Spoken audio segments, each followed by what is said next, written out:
As an Olympic athlete, I prepare for everything. So when I became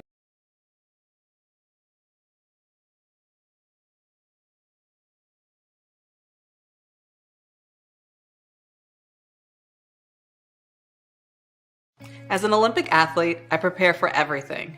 So when I became pregnant, I thought I was ready.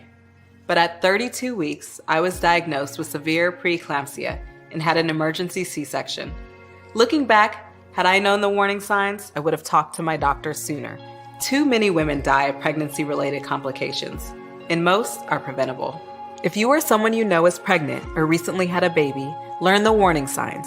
It could help save her life. Hear her.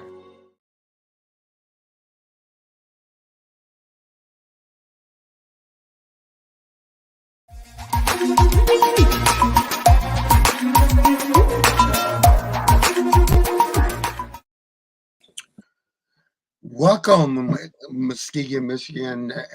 It is your show for Torn in Two for this April 5th, 2024. Hi, I'm your host, Gregory T. Roberts, with my partner, Pastor Melvin Burns. Twins at the end, double deuces. How you doing, brother? I'm good, Brother Gregory T. How you doing today? Brother, I'm doing great. Let's get some information out. We got an exciting show for everybody. Let's tell you, listen, first of all, what we need you to do is this show is repeated on WVS and M106. You can watch these shows repeatedly. Also, do us a favor, share this information because we're the only show that is like talking to you about news, information, and more, the truth about what is happening. And speaking about what's happening, brother, what's the weather going to look like? Well, I'm pleased to tell you that today we're going to have a low of 35 and a high of 46, partly cloudy. It gets better for the weekend. Low of 30, but a high of 53, sunny on Saturday. Sunday, partly cloudy, low 34, high of 54. As we get the work week started next week, we'll have a low of 41 and a high of 62. Tuesday, low 43, high 62. Things dip down a bit, 40, partly cloudy, low 40, high 57. And then next Thursday, cloudy day, low 44, high 55. So there you go. That's the weather. We are so excited. We have to get right to the show. Listen, share this information on your site as well. If you're, again, if you're driving and would like to see the show later, please go to our sites, even YouTube. We're on YouTube as well. And we also have another Facebook called Torn In2. Our guest today, who's our guest today, sir? Well, folks need to listen. Man, this is an exciting show today. You know, they're all exciting, but our guest today is Holly Alway, who is the Injury Prevention Coordinator at Trinity Health Muskegon. Put your hands together. There you go. Put your hands together. Put the cape on it like James Brown. I'm ready. Thank you for having me on the show today. Holly, how are you doing? Do us a favor. Tell us a little bit about yourself. Sure. Well, like you said, I'm the Injury Prevention Coordinator at Trinity Health. I've been there for over 20 years doing the same work, which is really just trying to keep kids and adults out of the emergency because of accidents. I am currently pursuing a doctoral degree. I should be finished with that in August. And after that, I might actually get some hobbies. Wow. Congratulations. Listen, you said you've been doing this for 20 years? Over 20 years, yep. So you said you want to keep people out of the hospital. Talk specifically how you're trying to keep them out. Sure. So at Trinity Health, we have these injury prevention programs, and it's part of our community outreach. So what I do is look at the data that we get from our emergency and trauma admissions, and I figure out why are people being admitted, especially when it comes to unintentional injury. So things you didn't anticipate. So car crashes, falls, things like that. And then based on that information, I figure out what programs we need to provide in the community. So we have our child passenger safety programs, which is probably something a lot of your listeners are familiar with. Through those programs, we offer opportunities for families to come in and get their car seats inspected. If they need some help with car seats, we have resources to provide them with brand new car seats, all because we know that motor vehicle crashes are a leading cause of hospital visits here when it comes to unintentional injuries. And so that's when I say my job is to keep people out of the hospital. That's what I mean. Let's save the hospital for people that are sick. And when we can prevent injuries and prevent those hospital visits, that's what I want to do. You're doing something also with gun safety, correct? I am. We have been working on firearm injury prevention for several years. It was something that got started during the pandemic and has really grown. So in a lot of ways, I credit the pandemic for giving me the time to really dig into this issue and start making some programming moves around that. So I can talk a little bit about the history of it. So we have a physician here or a surgeon here in Muskegon, Dr. Stork, and he practices over at West Shore Urology. And I know it seems like a weird connection, but he was treating gunshot victims through his practice. And he was really interested in why he was seeing so many young men come into his practice for those gunshot injuries. And so he and a couple of physician students or residents started doing some research, and it really gave us the data to say we've got some issues in Muskegon and there's some things that we can do about it. And so that really was the start of the work that we did. And at the same time, we met Dr. Carter out of the University of Michigan and their Firearm Safety Institute there, and we were able to partner on some programming opportunities. So there's a lot going on. Which part would you like to talk about first? Well, I'll tell you what, Pastor Melvin Burns, you answer that question. Okay, 'cause I got so many questions. Let me back up just a second. I'll come back to that, okay? So as you talked about the gunshots and the car accidents, what are some of the other leading preventable type injuries that you see in Muskegon? Right. When we look at our top three, they're typically motor vehicle crashes, falls throughout all age spans, just not older adults, but through the age span. And then violence-related injuries. So I often will group firearm and other violence-related injuries into one. Motorcycle crashes are another one that we see seasonally. Those tend to be the biggest unintentional injuries that we see in the emergency room and trauma department. And so for Muskegon, was you're saying the amount of gun violence, just gun violence or even violence toward youth was higher than a norm for an area like ours? Yeah, so Muskegon unfortunately outpaces the state and outpaces the nation in terms of the rates of firearm fatalities in our county. And in particular, the part that really struck Dr. Stork and I when we looked at the data was that among young Black men, the rate of firearm fatalities is triple that of young white men. So there's very much a disproportionate or an equitable distribution of these firearm related fatalities, in injuries would be the same. And so that was of particular interest to us. So we need to do something about this, and we need to make sure that we're getting these programs and this information to the right people. Okay. So there seemed to be, to me, just listen, there seemed to be some distance between hospital and violence in the streets. So where do you come in? How do you bridge that gap to have an effect in the community?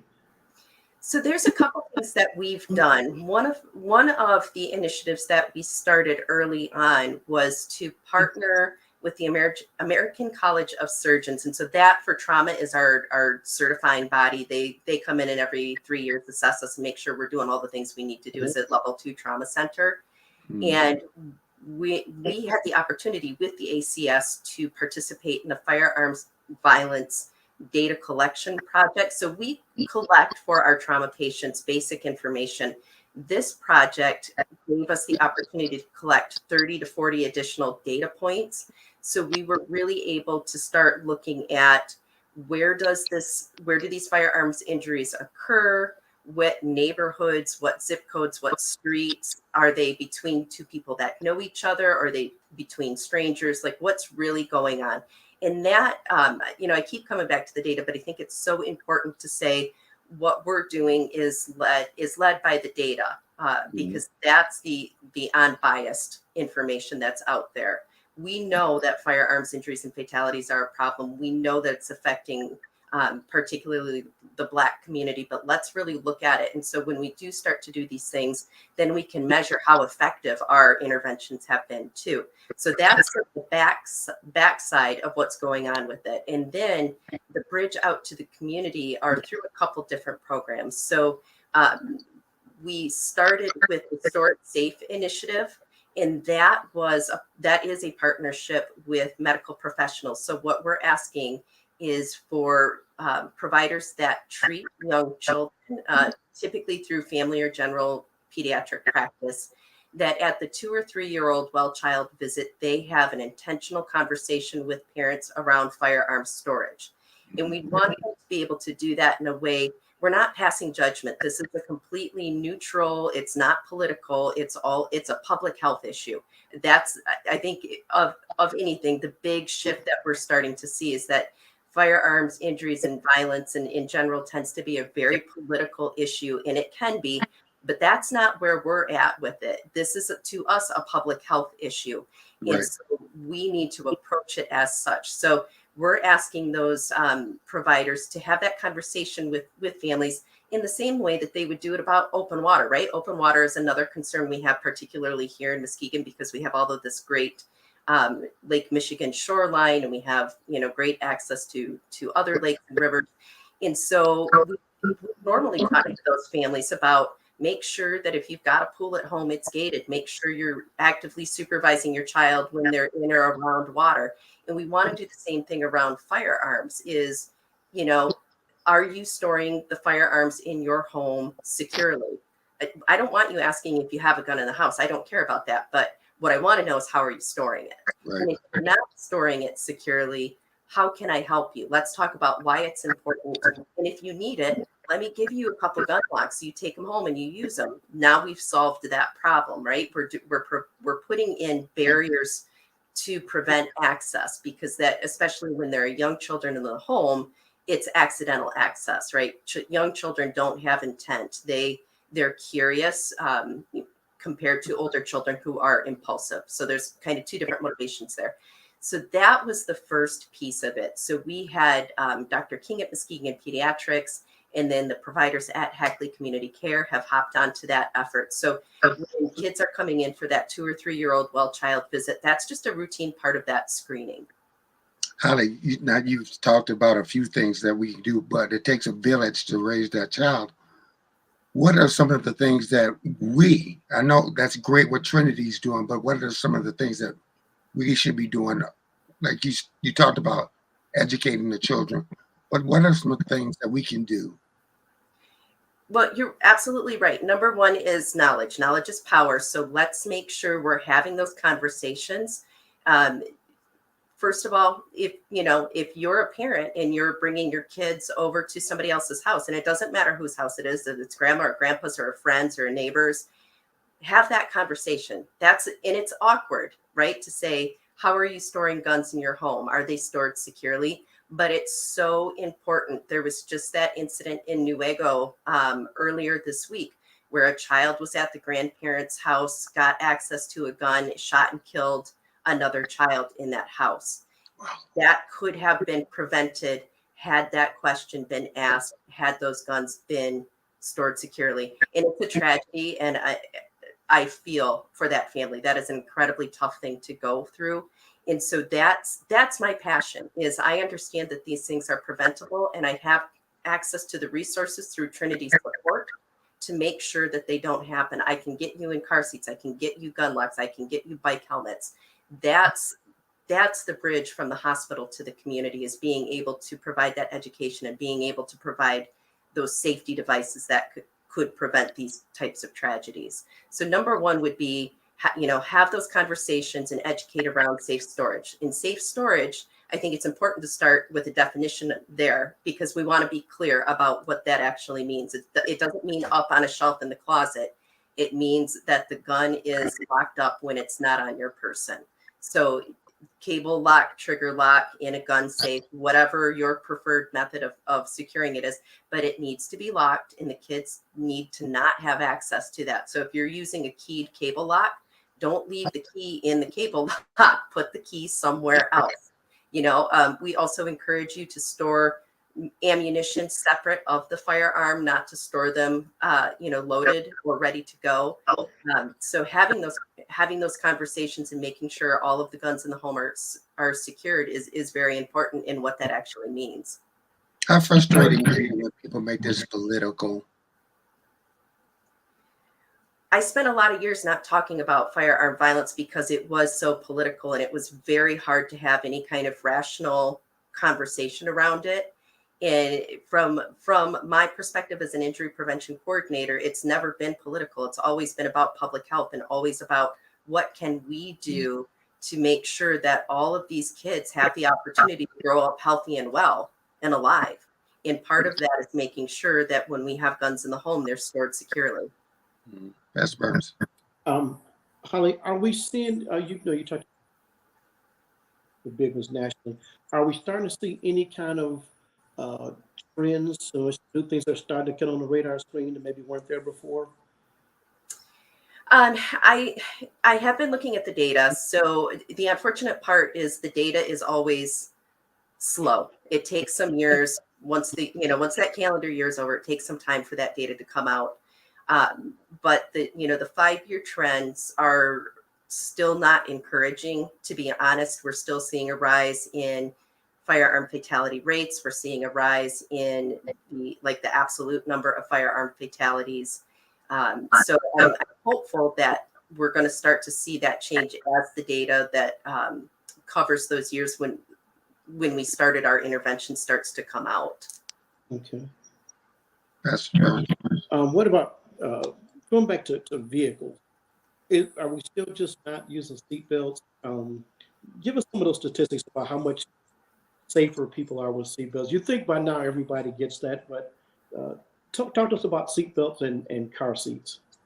Yeah, well, I would love to say that we've figured out that seatbelts save lives, and we just haven't done that yet. Actually, I just got some information from the Michigan Office of Highway Safety Planning that says that seatbelt use rates are actually going down in areas of the state, including Muskegon County. So clearly we need to do a little more education and perhaps a little more enforcement as a reminder of why we need to wear seatbelts. But seatbelts do save lives. Car seats save lives as well. So we know that when a child is properly buckled into a car seat and that car seat is properly installed in the vehicle, it reduces fatality by up to 71%.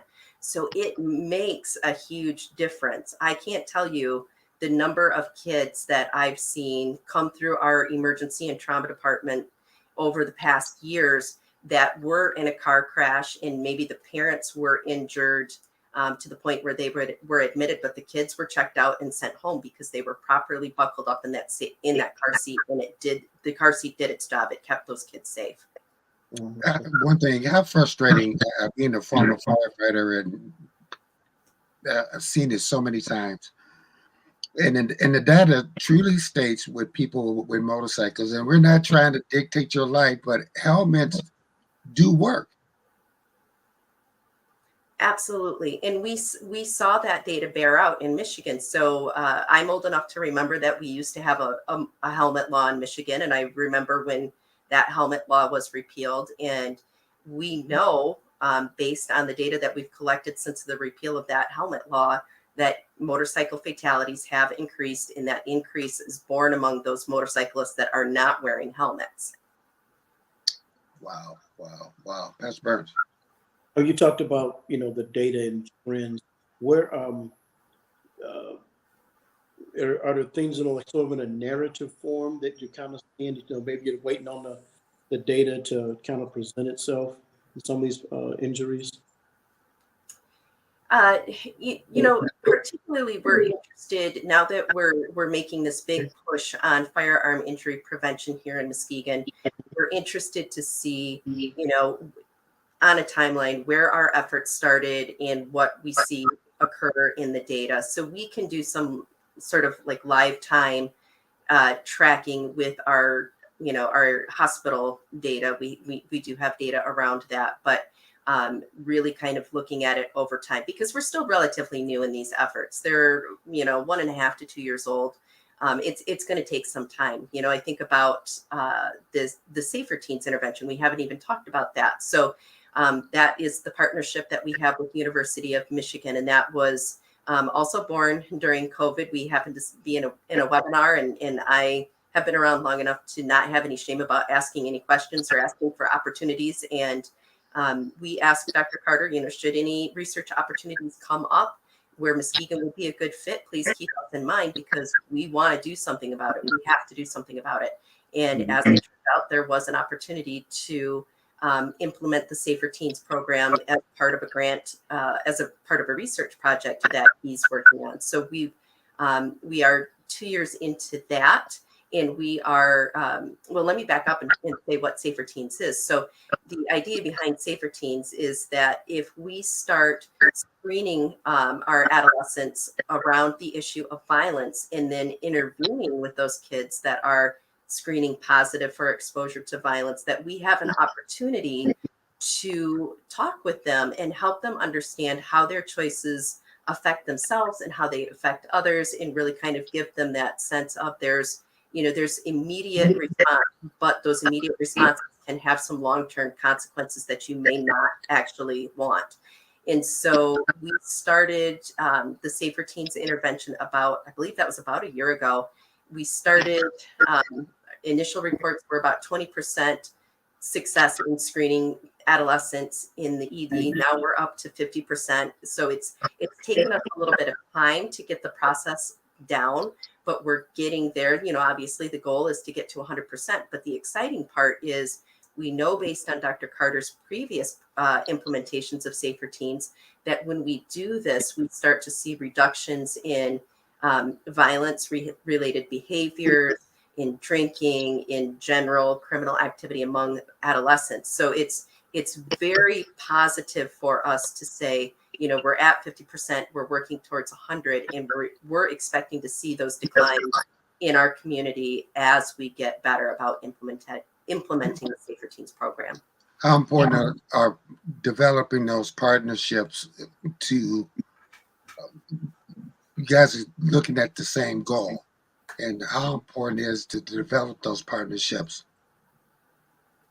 It is absolutely critical that we have partnerships with our communities. One of the first partnerships that we worked on when we started looking at this issue of firearm safety was with the Social Justice Commission, because we knew that group had been working on this issue for some time, and we really felt like they had the knowledge and history in the community connections to make a big difference for us.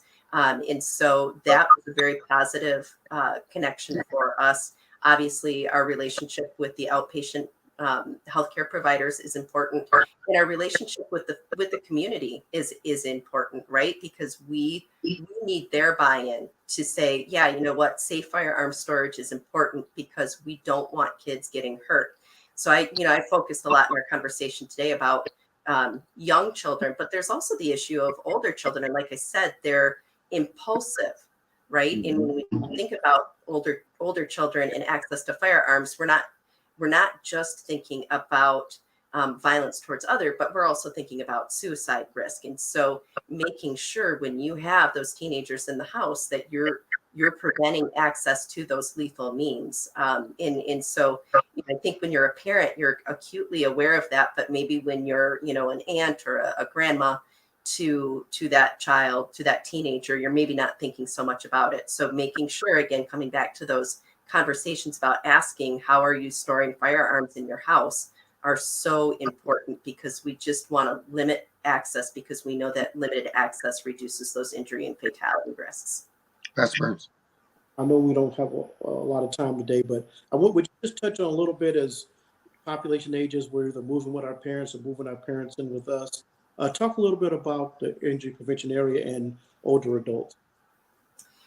So that's a tough part, right? When your parents start to get to an age where they need a little bit of care, and you're trying to be very respectful of that, but making sure that they're well cared for. So we particularly with our injury prevention program look at things that can help keep older adults safe at home. So really falls is the biggest unintentional risk area in that population, and there are a lot of things that can go into fall risk. So it's not just the fact that we're getting older and our body isn't in the shape that it maybe once was, but there are also some other things. So health conditions can impact your fall risk. Certain medications can impact your fall risk. And so there are some things that we can do in terms of understanding what side effects of medications are, making sure we don't have multiple medications that maybe have an interaction that makes us more at risk for falls.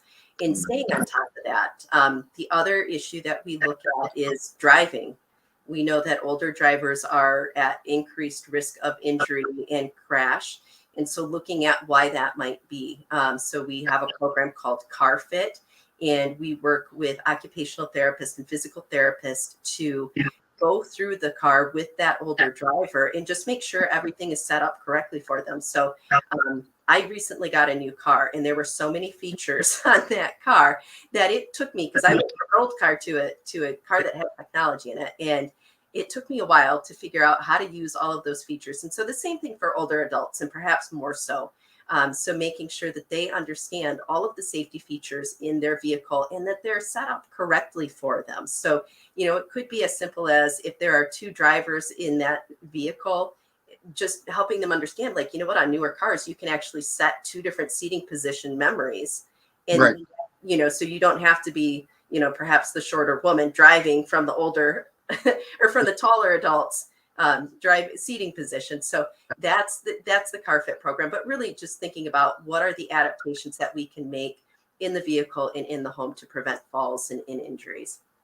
Holly, we only have a few minutes here. Please tell people how they can get in touch with you and find out more information, whether it's your phone, email, or the internet. Yeah, absolutely. So I've got multiple ways to get a hold of me. Whatever works best for you works for me. So on Facebook, you can find me at Safe Kids West Michigan. And that's, I'll post all of our upcoming events. I post lots of safety tips. So that's a great place to get a hold of me. You can give me a call at 231-672-4910. You can also email me, alwayh@trinity-health.org. And then I also, if we've got just a couple minutes, I want to talk about that gun lock delivery program. Mm-hmm. So when Michigan's new law went into effect, we opened up a free gun lock delivery program, and we have had such tremendous response. So I've had 165 people request 574 gun locks in just a month. Wow. That is tremendous. And that is primarily just here in the county of Muskegon. So I still have gun locks available. So for everybody listening today, if you've got firearms in the home and you need gun locks, get a hold of me. So that website is www.storeitsafemuskegon.org. And there's a request form on there to, just tell me name, address, how many gun locks you need, and we'll go ahead and get those delivered to you, or you can pick them up at the City of Muskegon Police Department. But I have been so thrilled with the response from the community on that gun lock program, because I thought maybe I'd have, maybe a dozen people get a hold of me, and to have over 160 get a hold of me has been fantastic. I'm thrilled. That's nice. Ali, we want to thank you for being on the show today.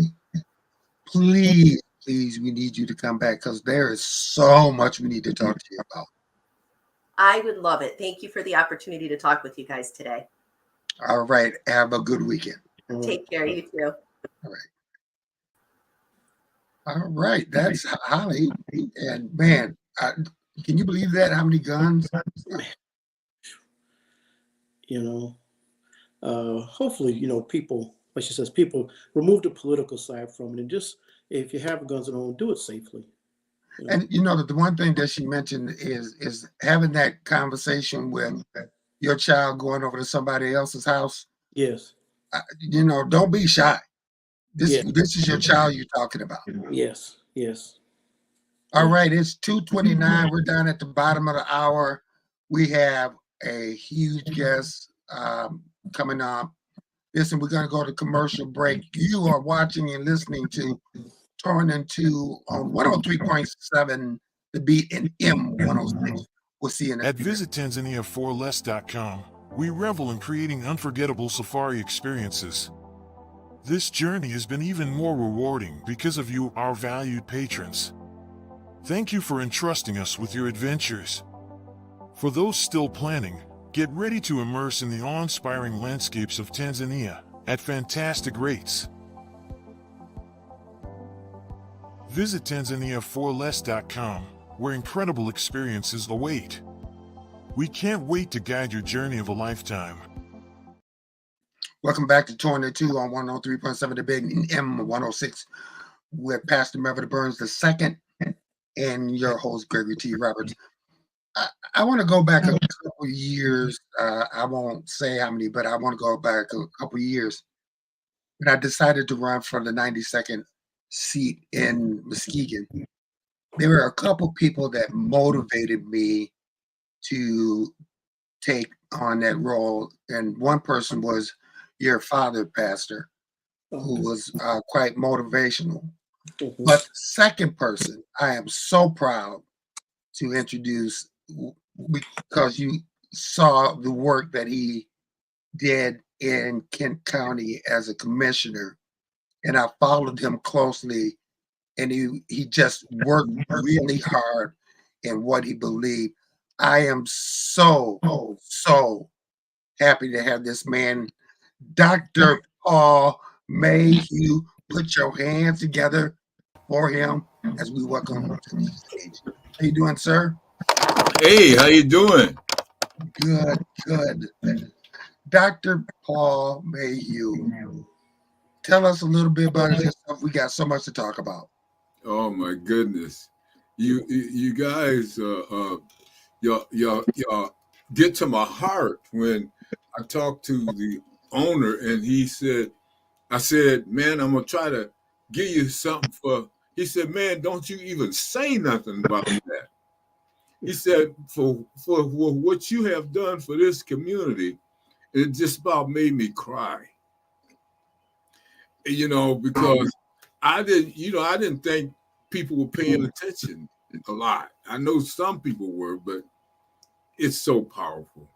It's so powerful. No, and to be able to just leave a book documenting some of how we do things and how people can arrive at power positions in this community, in this statewide community, because we worked in the whole state.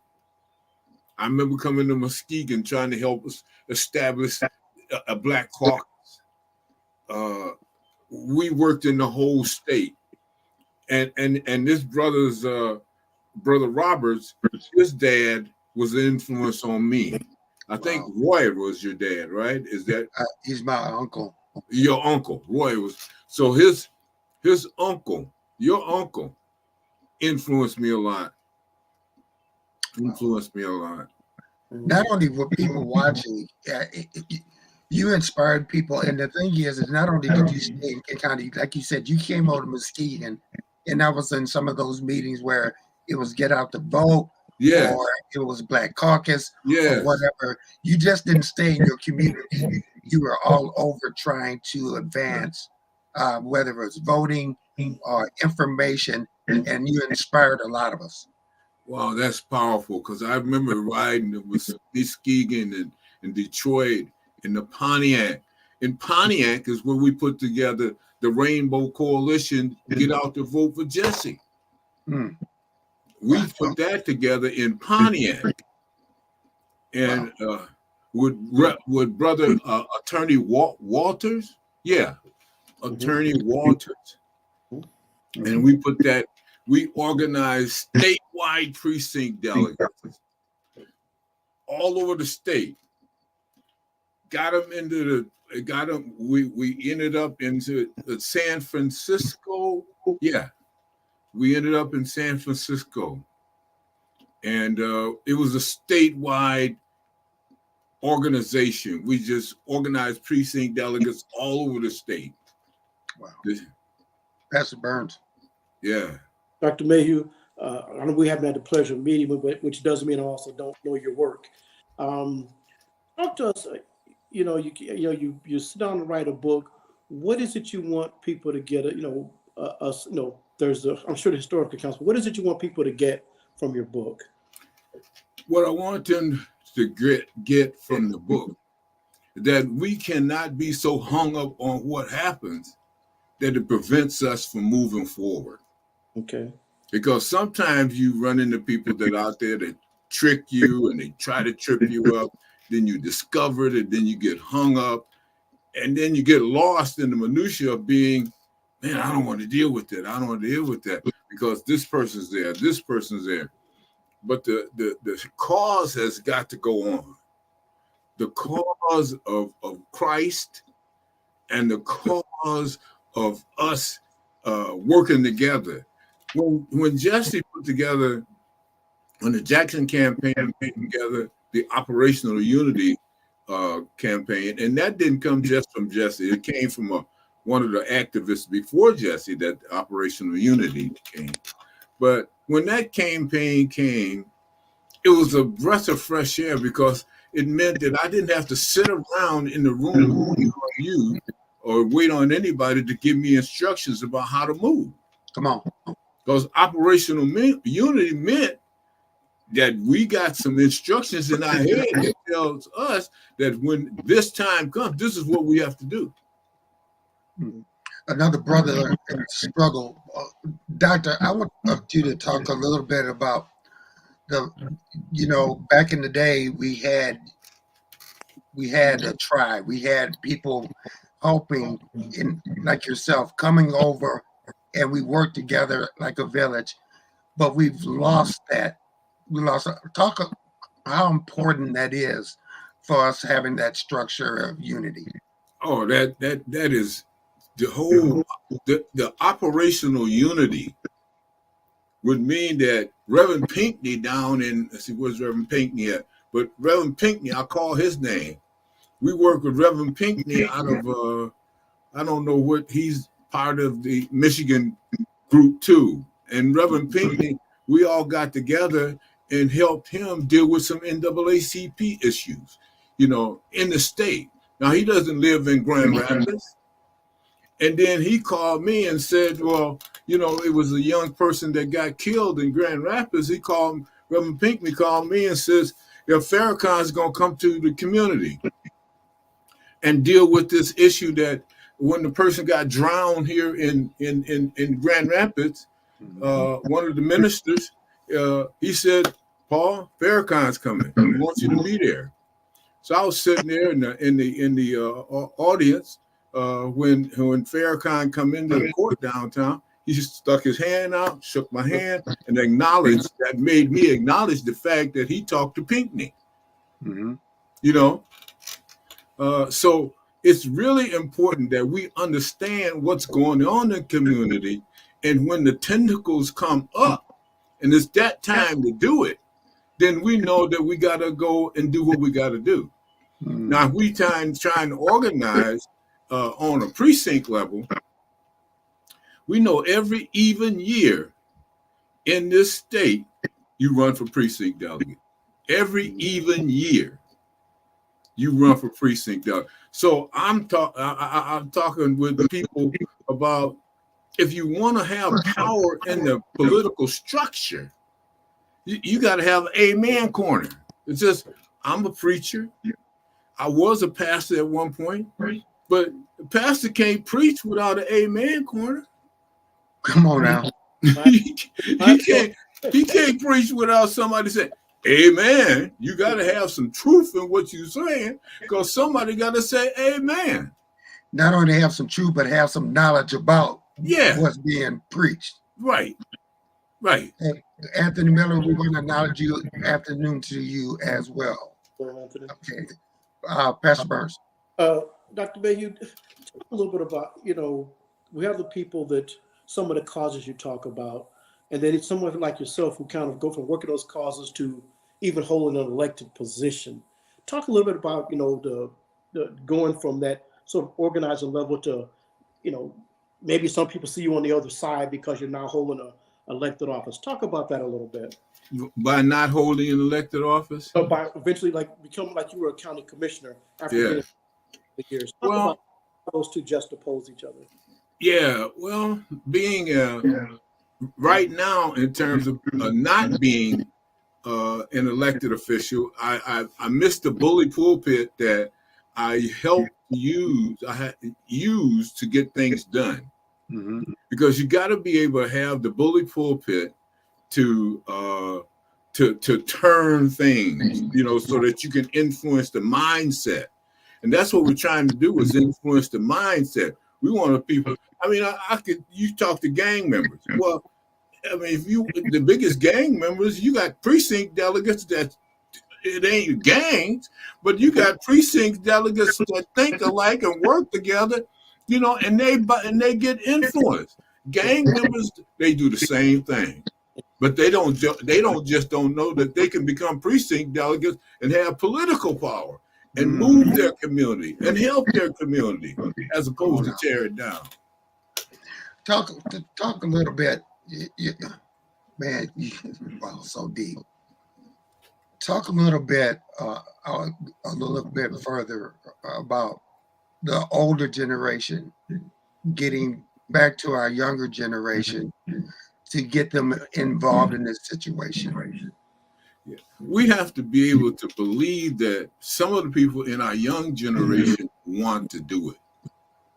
See, because sometimes you just write people off because, these young folks, they out there doing this and doing that and whatever. But my thing was that if I had somebody that come to me, I want to send them back away from me in a righteous way. Mm-hmm. I want to be kind to them. If they let me be kind, I'm going to be kind. I want to be able to teach them a nugget or two. So when they come, I want to be able to teach you a nugget or two before you leave me. Now, I ain't going to wait. The other day I was walking down the street and the lady was walking down the street and she was kind of distressed and I knew her daddy. And I said, "How you doing?" She was kind of crying. She said, this just happened to my daughter. And this. I said, "Let me pray for you right now." I prayed for her right at the corner of Wealthy and Lafayette Street in Grand Rapids and kept walking. Don't know the result of it, but I did what God called me to do. Pray now. Yes. And keep things in perspective right now, because it's the now that you get the intention. So I don't know what happened to the situation, but it could end up powerful because it might have helped her son. Is what she was concerned about. Dr. Paul Mary, I have another question, then we're going to go Pastor Burns. How frustrating is it for you, especially with the new political climate, that people are so buried in and not looking for the truth of the situation? They're just buried into a name without looking at a person's record and just voting without looking at the truth. It is very disturbing to me that type of stuff happens, because we talk about the person that I think that we're talking about. And, I could call his name, but if we continue to call his name, we keep continuing to summons him up. But we had this event in Grand Rapids, and now I talk about the Hatch Act. Well, if you know about the Hatch Act, you can't do political stuff and mix that with the Hatch Act. Mm-hmm. Now, it wasn't so much that he violated the Hatch Act. the Hatch Act was violated by all those officers that showed up, because you got state money, state and federal money that's being paid to them, not him. So he knows how to keep himself clean. But the Hatch Act applied to all those police officers and officers that were sitting there on that stage rallying him on. That's what the Hatch Act is. The Hatch Act is for that. We gotta go to the board. Anthony Miller says, "Amen." And Amen. Amen. We agree with you, Pastor Burns. I was happy to catch that news story about that event. I'd love to talk about that some more, because you couldn't find a better violation and what that act was intended to do. Right. And the thing is, for years, people like us walked that straight line to ensure that when we're in public office, we didn't violate that. But here we see just being run over. But let me ask you another question about you personally, Dr. Mayhue. You know, you could have chosen probably do a lot of things. You're a very bright man. What made you decide you're going to be part of the struggle? You're going to put yourself out there. And I know that comes with criticism and skepticism by people. What made you decide you're going to be another brother in the struggle? Well, and that's a good question. When I was born back down south, my first fight was with a mosquito. Mosquito got into my mosquito net in Arkansas. You know, in Arkansas, it's a bunch of mosquitoes. And I had to fight that mosquito to keep that mosquito from biting me. So then we continue to transpose and deal with Arkansas. My dad, who was born in Water Valley, Arkansas, down there, was on Hangman's News. They were going to hang Reverend Frank Mayhue. Now, he was a street corner preacher, talked to people about the farm, about how to farm and the need for subsidies for black farmers. This is back in the 40s, So they was going to hang him because he was the double cotton picker and picked with both sacks and made double money. So they got to cheating him out of his money. Then he got to speaking up about it. And so when he spoke up about his money, they said, "You one of them uppity Negroes. Wow. We're going to have to hang you." So they set him up in the hangman's noose in a place in Water Valley. And then somebody in the crowd said, "Cut that nigger down." Wow. They cut him down. He got down. He had to hit the floor. He had to walk from Water Valley, Mississippi to Osceola, Arkansas. Now, that's where he met my mama at, in Osceola, Arkansas. Okay. But then, so things settled down there for a little bit. Then we got a house. Then I could remember finding him again. After they found him again, after they found him again, the Klan came to the house. And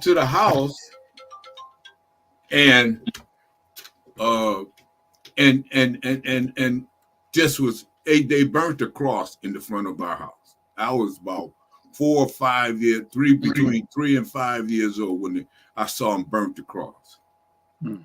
So that's I think that in the back of my mind, what set me on my journey of doing righteous. I think that's what began to affect me, because I looked out there and there was so many people out there with their cross burning.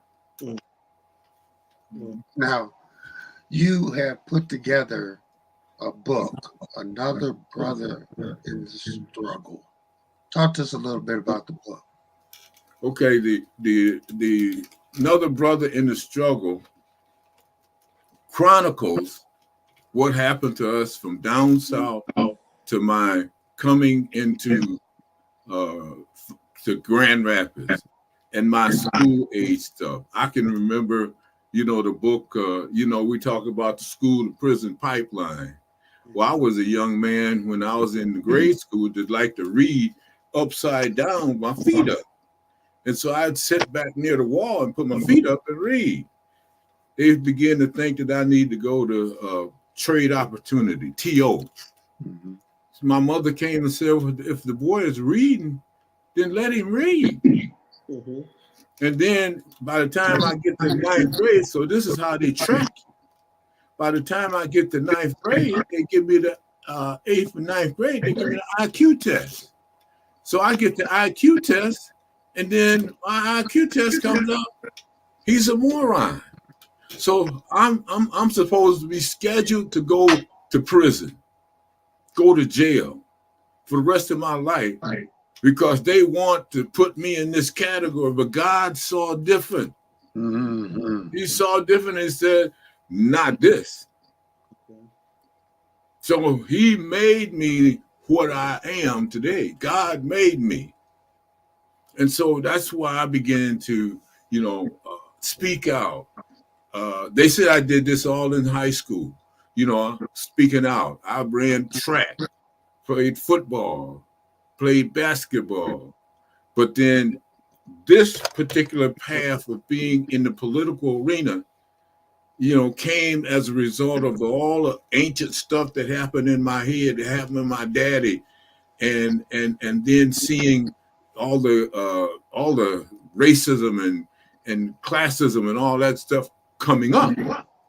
And then I said, I've got to be able to effectuate some of this in my way, in the way that God has taught me to do. Dr. Paul, Mayhue, just so much stuff that I want to talk to you about.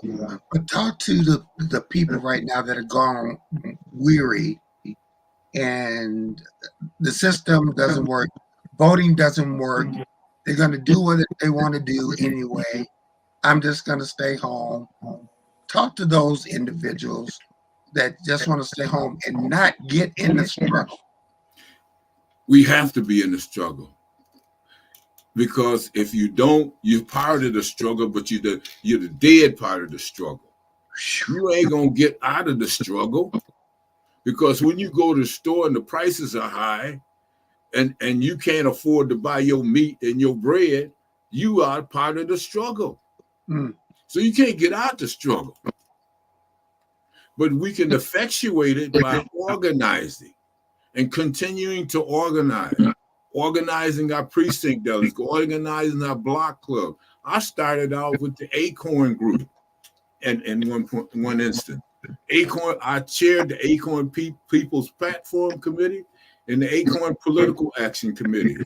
We went to in 1980. We had a 2080 campaign, and in that 2080 campaign, we took delegates from all over the state of Michigan to New York.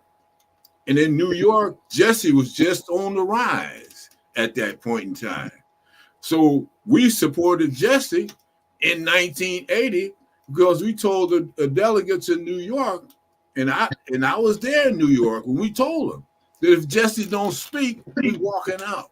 That was a black and white coalition, mind you, that put that together and said, if Jesse don't speak, we walking out of this convention. That was in 1980. But now Jesse speaks. Jesse organized the Rainbow after 1980. He still speaks, But we, Conyers, Congressman Ford, Paul Tips, all of us got together with the Acorn movement and said, if Jesse don't speak, we walking out. Jesse spoke at that 1980 convention. Also, I met Mrs. Kennedy there, the matriarch of the Kennedy family. She taught me how to use my hands to talk. I was speaking with her and told her my goal. She said, you got to use your hands. Because if you don't use your hands, sometimes people don't know how emphatic it is, because you're not showing that with your hand and your movements. That's good. Pastor Burns. Ask me some more questions. Yo, golly, this is great. You've spent a lot of time, fighting for us, people, and for righteous causes. When you look sort of into the future, what do you see that you're optimistic about, and what things concern you?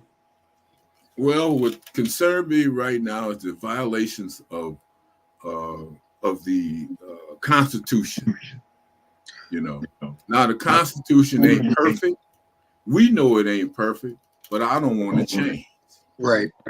I don't want to become under dictatorship. Mm-hmm. I don't want to change. So what really concerns me now is the idea that there's so many people out there that want to follow a dictator. Now we know about dictatorship.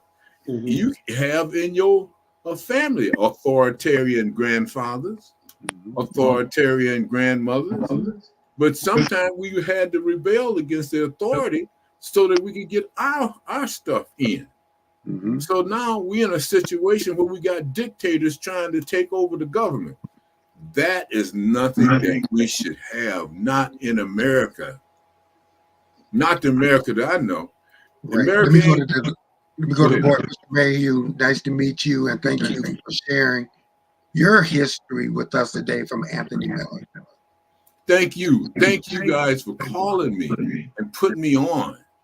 And I hope that I do have a copy of my book. That's it. I know you saw it. And so you can contact me at 616-340-8788 or Paul Mayhue at att.net. Now, Dr. Paul, I got a question for you. I got a couple more minutes. Okay. In my neighborhood right now, all the streets and everything is being replaced and stuff like that. And you know, one of the reasons why, I'm going to tell you why, because this neighborhood votes. There are other neighborhoods that don't vote, and guess what? Services are not rendered.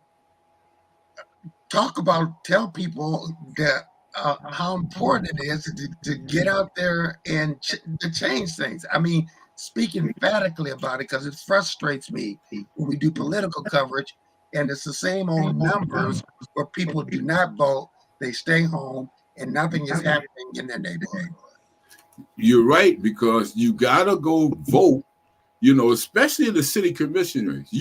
A person need to be able to go down to the city commission and speak their piece. Go down to the county commission and speak your piece. And then organize. While you're organizing for those particular issues that come dear to you. That's why you organize. So you want more than just you to speak that piece. You want the whole community. If we agree on something, let's go downtown and let the downtown know that we agree. If it's a tax, we don't want the tax. Mm-hmm. If it's something that we needed and it is a tax, then we want it.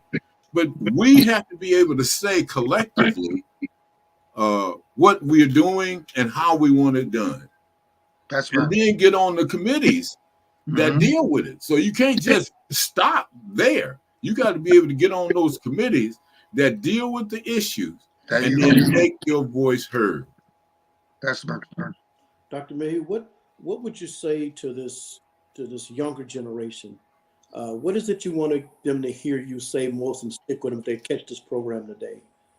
What I wanted them to hear me say is let's hang up our hang-ups and move our communities forward.